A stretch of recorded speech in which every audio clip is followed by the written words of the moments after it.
So we're in a very apropos time right now, obviously in the throes of the election. There's a lot going on for those who are watching this years down the road. We're in the middle of the 2020 election as we're recording this.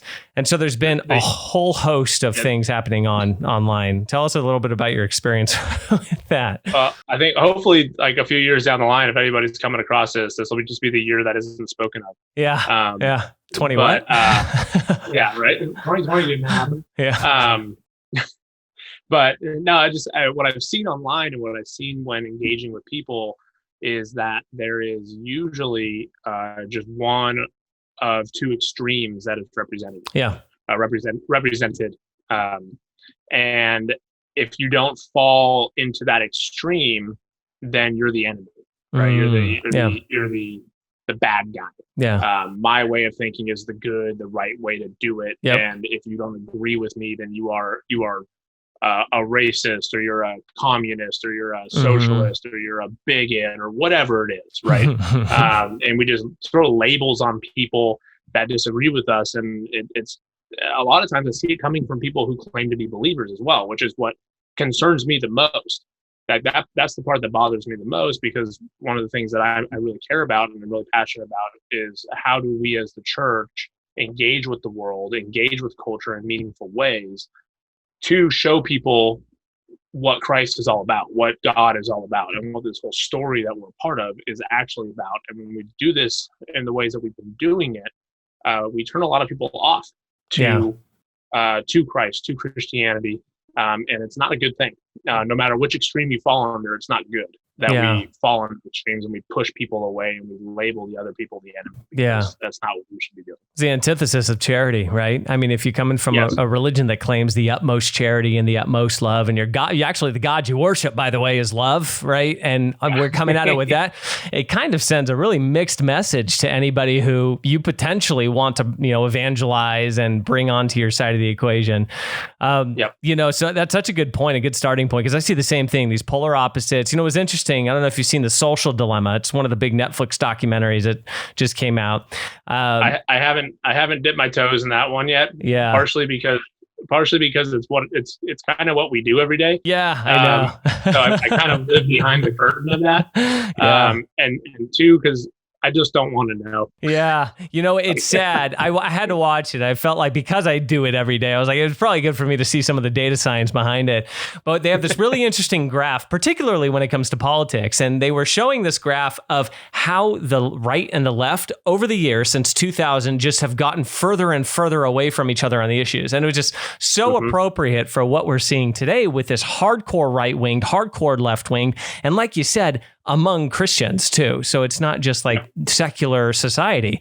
So let's start here. How do you see faith and politics really overlapping? Where are the overlap points between faith and politics, or should we keep them completely separate? Yeah, I think if you're part of a society, if you're part of a culture, you're going to have to engage with that culture and that society. And one of the ways that we do that in American culture and a lot of democratic nations is by engaging in politics, engaging in elections. And those are important things to be. I'm never going to tell anyone not to vote.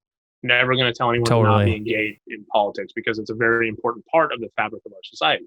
I'm also a firm believer that if you don't vote, you don't have a right to complain. And I like to complain, so I'm going to vote.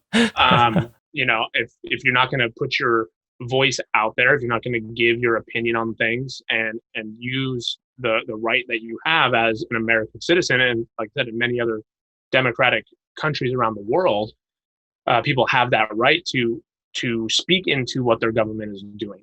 And that's a beautiful thing. It's a good thing.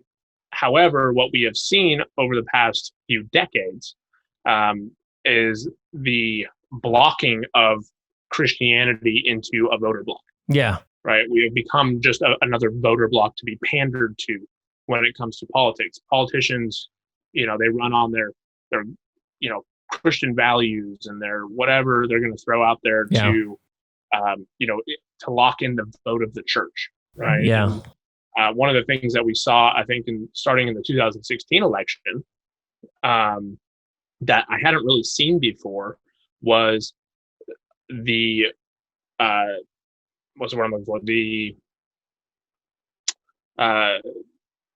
endorsing of candidates from the pulpit. Like that. Yeah. And that was something completely new to me and something I had always kind of grown up to expect to not happen.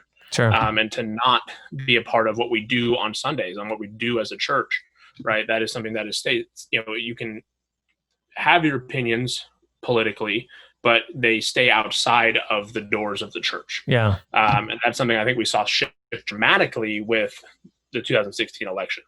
There's a lot of very passionate feelings behind everything that was going on. And we saw that barrier kind of broken down, which I think was not a good thing for the church. One of my main concerns with the 2016 election is that the church or the evangelical voter, Sure. which I'm going to use evangelical voter very loosely because a lot of the people that get thrown into that category are your creasters, right? The people who only go to church on Christmas, right? Sure. But they come out of the polls and they say, "Oh yeah, I'm a Christian," right? And so we get lumped into this block, and there, obviously the big chunk of evangelicals voted for Trump. Yep. Which fine, whatever. I really don't care. But what that did, and in Trump's victory, is it gave legitimacy to some of the more negative things that were going on within that evangelical voting bloc. Some of the more, honestly, bigoted talks that were happening. Some of the more, there was a lot of just kind of negative things that were coming out of the church, quote unquote, right, that were legitimized by the Trump victory. And that was one of my biggest concerns, was that we were going to lose some of our ability to influence the world because of that. Yeah. And I think we saw that. I think that's been clear that the quote unquote evangelical voting bloc has lost a lot of its, the moral majority is not a thing anymore, right? Yeah. That is just completely gone. And a lot of that started toppling back in the, as far you can go back to, 60s, 70s, 80s, 90s, and some of the things that were going on there with, the culture wars and, the pushback against the sexual revolution and things like that. And the church, unfortunately, started becoming known for all the things that it's against, right? The church is against this, the church is against that. And, really a lot of this started coming to a head with the election prior to two elections prior to the 2016 election. So the 2004? Yeah. 2008 election. I'm sorry, 2008. The Obama-McCain election. Yeah. That was the very first time that I had ever experienced, like, we have to vote Republican because we're Christian. Yeah. Right. And maybe it was just because that was the first year that I voted.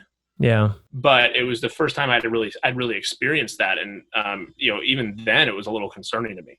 Yeah. That we have this, as a Christians, have this tie to a political party. I didn't really know why it was concerning to me, but as I've developed in my faith and my understanding of what being a Christian is actually about, sure, it's become very clear to me why that was off-putting and a little disturbing to me, was because that Christianity is not supposed to be tied to a worldly empire, right? That is not what we're supposed to be tied to. And we've tied ourselves to that over and over again over the past decade, and it's decade or so, and it's caused a lot of problems. Hey everyone, thank you so much for checking out this clip from the Practical Theism podcast. If you enjoyed this clip and you want to check out the full episode, you can do so by finding it on our YouTube channel. Definitely consider subscribing and ringing that little bell so you can continue to get updates and notifications when we release new episodes and new clips just like this one. I hope to see you soon.